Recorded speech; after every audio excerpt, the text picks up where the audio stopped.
Today we're going to be doing a comparison of all of my sparkly foiled neutral eyeshadows. This is going to be a collab with Millie, aka Bad to the Brow. You guys know Millie, obviously, but if for some reason you don't, she is the OG multi-chrome overlord. Her videos are so helpful. Definitely subscribe if you're not already, but I'm sure you already are. And check out her video too, because she's going to include a lot of shades that I do not have in my collection and vice versa. So I was talking to her about how I wanted to do a video like this, kind of just breaking down different formulas, particle sizes, finishes, etc. between all of the regular non-multi-chrome, non-duochrome eyeshadows in my collection. And she told me she actually was already planning to do a video kind of the same concept, so we were just like, let's just do it as a collab. So I'm not sure how she's going to format her video, but what I'm going to do is first I'm going to go over each different formula. Then at the end I'm going to break them down by color, and I'll just have footage of all of the similar colors swatched together so you can see how all of the different formulas compare to each other in similar shades. Let's go ahead and get into it. We're going to start with, this is all Terra Moons. We'll start with this because these three shades at the top are kind of what sent me down this rabbit hole of really loving these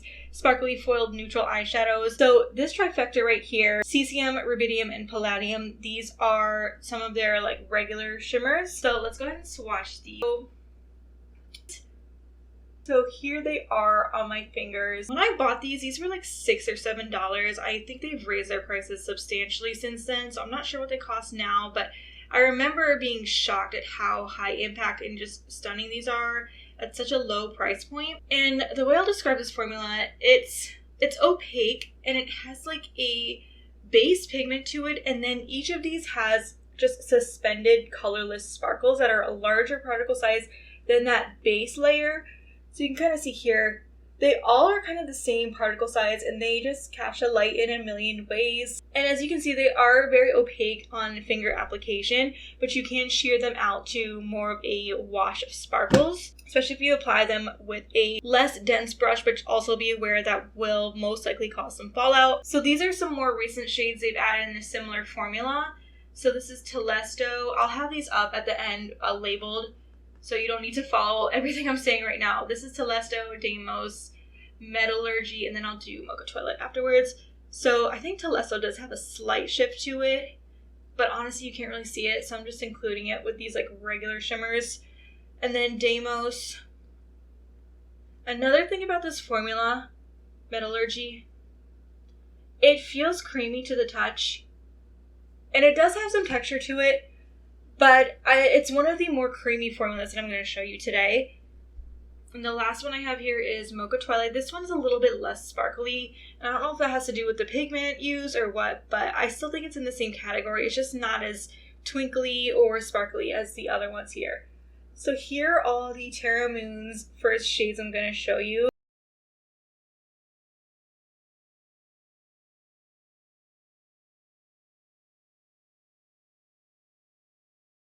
I forgot how absolutely covered in sparkles I get when I'm filming.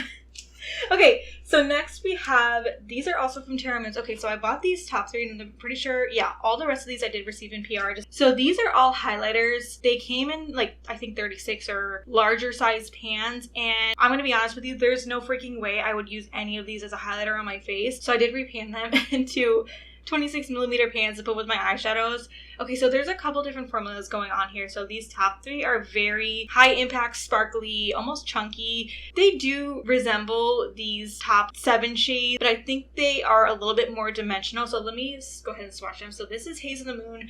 This one is definitely the standout of these highlighters, if you want to call them that. Okay, so we have Haze of the Moon, Autumn Sunset, and then Astral Allure. Haze of the Moon is 100% the standout, and this one is a little bit elevated compared to the other shades I just showed you because it does have some blue sparkle in there too. It's very wet looking. I would say actually they do feel pretty similar, maybe a little bit more dense than these top shades.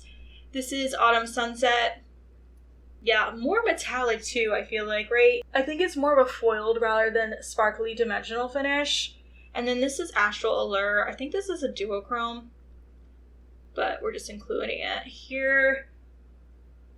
Yeah, you see a shift there. I think they're a little bit more, with the exception of Haze of the Moon, this is a little bit more dimensional and sparkly. These appear to be more foiled. Okay, so then these are the rest of the highlighters. I would say these are all pretty similar, more on the foiled side, not quite as reflective as these top three. First we have Amber Sky, Denebola. I couldn't read my handwriting in this one. I think it says Halo or Hollow. I think probably Halo. So this is kind of similar to the formula of Mocha Twilight. It's a little bit more dense, not quite as sparkly or reflective. You can kind of see here. This is Denebola. This one has a bit more twinkle to it, but again, not as reflective or high impact as some of these other shades. Hollow or Halo. Lunar Vapor. This is Ersa. And this is Amalthea. This one is a little bit of an outlier. Oh, this one does have a ship too. So Amalthea is a little bit of an outlier because you can't really see here. Maybe you'll see it in a swatch. So Ersa, but you can see a little bit of that dimension there. And then Amalthea, hopefully I can get this to translate in a swatch. But you can see, oh wow, that's actually pretty shifty.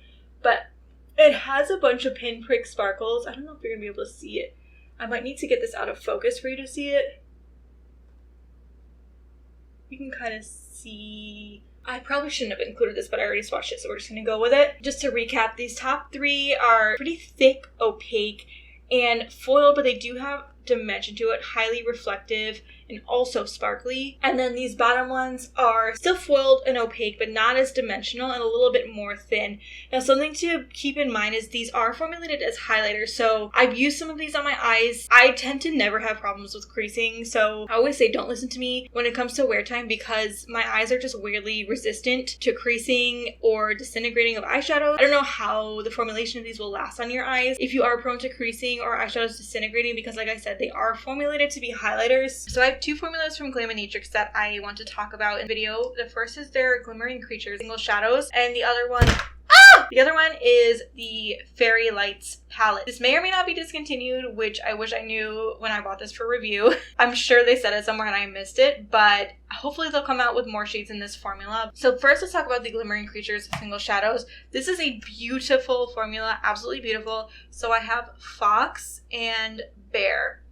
These are quite similar to the Terra Moons shades. They feel a little bit less creamy and more lightweight, which might be good for you if you are prone to creasing. They're not dry by any means, and they do still feel relatively creamy. They feel very smooth to the touch, but they're not quite as, I don't know, maybe emollient is the right word, as the Terra Moons shades. And these are just absolutely beautiful, super lightweight, like I said, very easy to apply. I've used both of these at this point, and they're just absolutely stunning. So they're similar to the Terra Moons in that they have this like base pigment and then a ton of suspended dimensional sparkle. You can kind of see how it catches the light. I would say the particle size is slightly smaller compared to the Terra Moons and some of these other shades I'm going to show you. Super, super dimensional and twinkly. And this one in particular, Fox, has some slight variation in the colors of sparkles. Like I see almost like a lilac or lavender, and then that colorless sparkle, absolutely stunning. So I really want to try more from this collection. Next, we're going to talk about the Fairy Lights palette, and I'll swatch these together because these are only two shades. And the reason I was interested in this is because Newport Makeup on Instagram is absolutely in love with this formula. I think it was first in one of their palettes, a shade called Nutmeg, and then they created a palette with all shades in this formula. So this is different from the Glimmering Creatures, and hopefully I can show you in the swatch how they're different. But basically, it has that base pigment, but the layer of sparkles on top has different sizes of sparkle particles. This has more of a crushed diamond effect because it has those different sizes of sparkle particles. So there are some more dispersed, larger size sparkles, and then there are some smaller, more densely packed sparkles as well. This is a hollow that was in the palette. I'm just going to swatch it, and then I'll swatch these other three. So these do feel more densely packed than the Glimmering Creatures shadows. I think if you're really like in the weeds in the different eyeshadow formulas, you'll be able to appreciate the difference. Me personally, I really do see a difference in the finish, the texture, and the application. And another thing I'll say is these do have a tiny bit of hardpan. I don't know if you can see. You can kind of see here, look, it's got a little bit of hardpan. It's not the type of hardpan that really affects how it applies, but it's something I noticed you can really see there. So just something to be aware of. Again, I don't know if this is available or not, but it did happen. I mostly use my fingers to apply these, so if you use a brush, you'll probably be fine, but just something to be aware of. Have not had any hard pan with these shades. These feel a little bit more loosely packed, and these are more like firmly pressed in there, so I don't know if that has anything to do with it.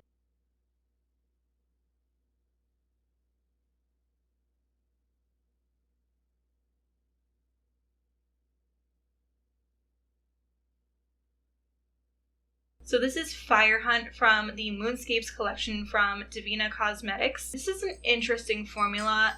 It's very, very chunky. Again, it has that base pigment and then large particle size sparkles packed in there. This is very chunky, very flaky. I would say probably the least user-friendly of all the shades I'm going to show you, but also the most high impact. And just FYI, I'm pretty sure this does stain. If I recall correctly, I will report back once I wipe this off. Sometimes I feel like it's a little bit too chunky for my liking, and it's not the easiest to use, so I would avoid this if you are maybe new to eyeshadow or you struggle with application. I do think this feels slightly gritty, not quite on the same level as a pressed glitter, but it's a little bit less like cosmetically elegant compared to a lot of these other shades. It's just a slight bit more gritty. I think that's another reason why I don't necessarily love it, but I think it does create a beautiful effect, and I think if I was going for like the most like intense smoky halo eye, this would be a good one to put in the center. Okay, next I'm just going to swatch the rest of these on the same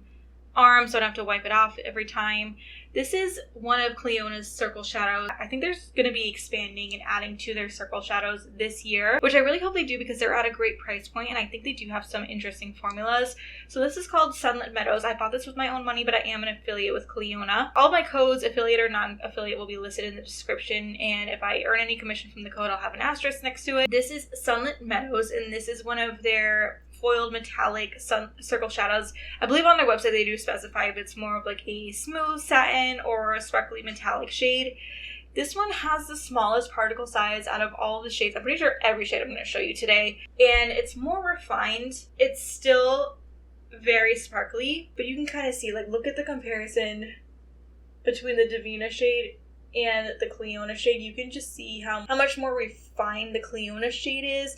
It is opaque in a finger swipe. You can sheer it out too. It has that base pigment, and it also does have these scattered colorless sparkles in there. Again, the sparkle size is a lot smaller compared to pretty much every shade I've shown you so far, and especially compared to this Devinah shade. I think this is going to be the most user-friendly out of all the shades I'm showing you today. And I really hope they do more colors in this formula because I really enjoy it. It's effortless to use, and it's still beautiful and visually interesting, and I just love it. Okay, these two are Velvet or Velour shades from Glamshop. These are getting pretty old. I'm pretty sure I've had these for like 4 years at this point, but I love this formula. I wish more brands would come out with formulas like this. I believe they describe this as like a matte base and then sparkle suspended throughout it. So this is Frozen Brown, which is probably one of my favorite and most used shades from them. And then this is, I believe, Space Dust? Yes, Space Dust.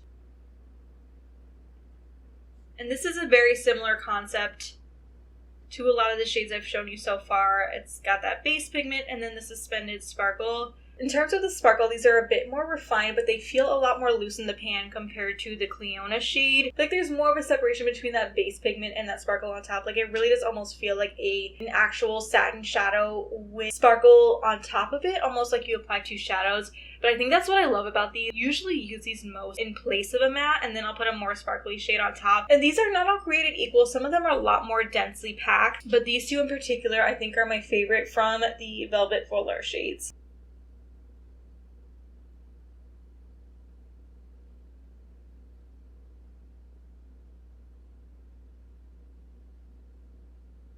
Okay, so I just washed my hand and arm with soap, and the Devinah shade did stain. I don't know if it's going to pick up on camera, but it's almost like a magenta stain, which is interesting because it's like a beige pigment. But yeah, just something to be aware of. I don't care about staining, but I know some of you like me to mention it whenever it's something I notice. Okay, so now I have a few shades and palettes that I want to talk to you about. So let's go through those. Let's start with the more mainstream brands. Okay, let's start with McGrath. So this is a Bronze Seduction palette, which is my favorite Mothership.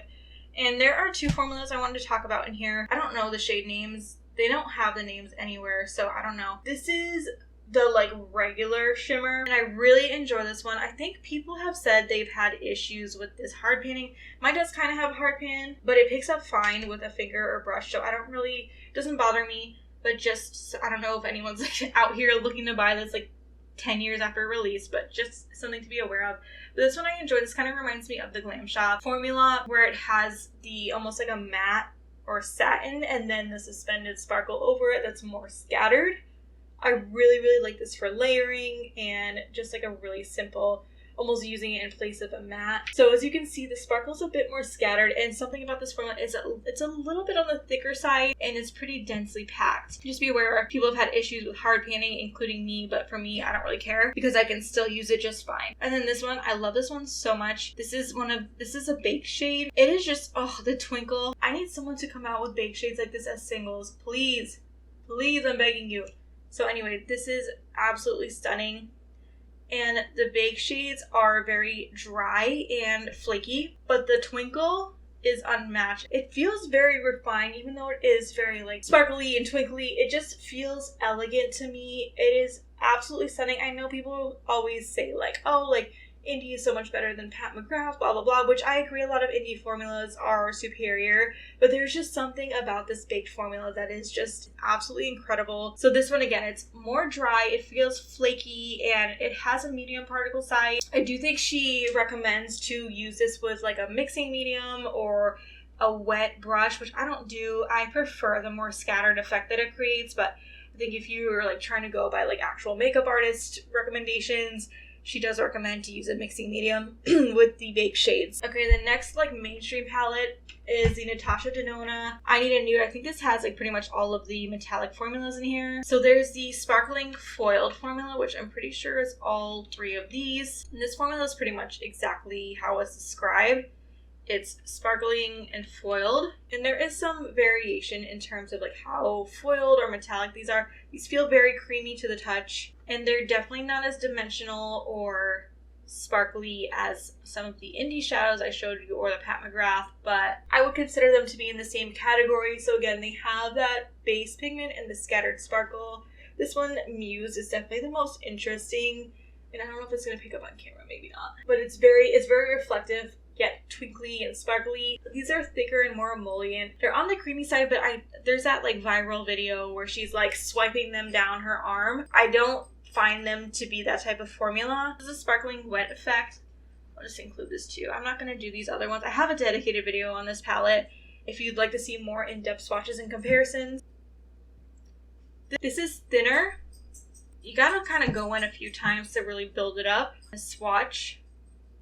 It's different than the sparkling foiled formula in that, as you can see, it's really packed with those sparkles. Like I said, it's a thinner formula, not as thick or emollient, and it kind of just has that glistening quality to it. I'd say these all have a pretty small particle size, but these ones are a little bit chunkier.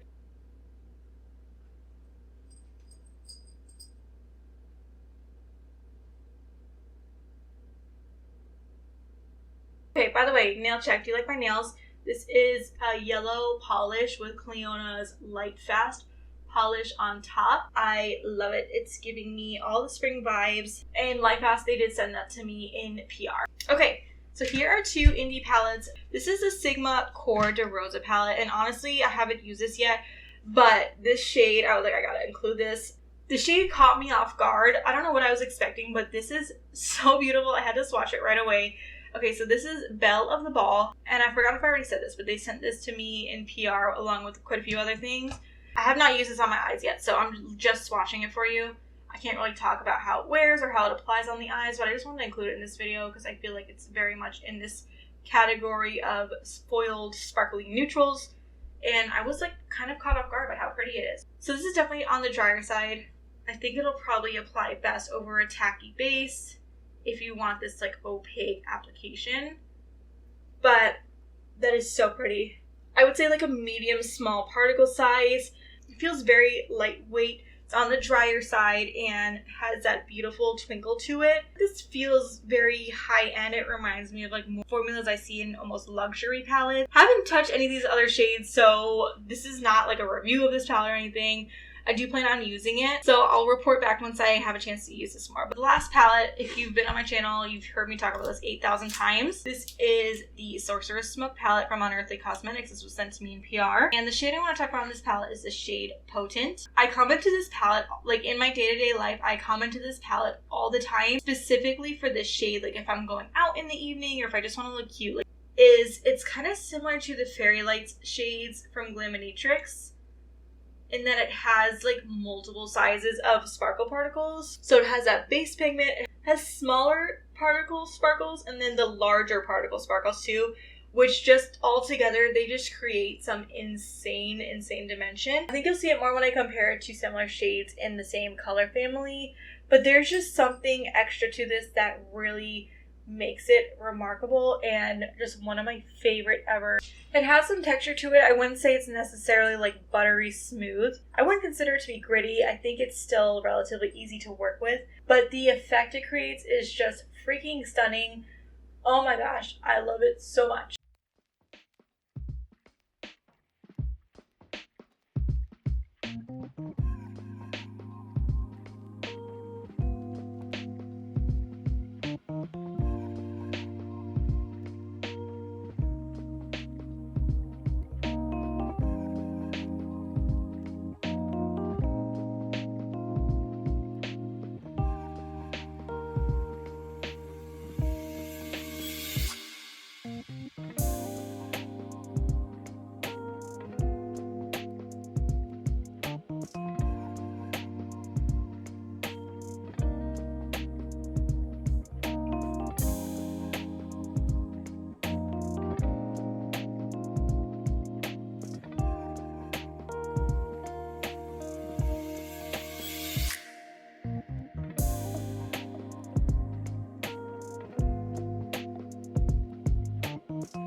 That's going to be it for this video. I don't know how often I'm going to be posting videos for the foreseeable future.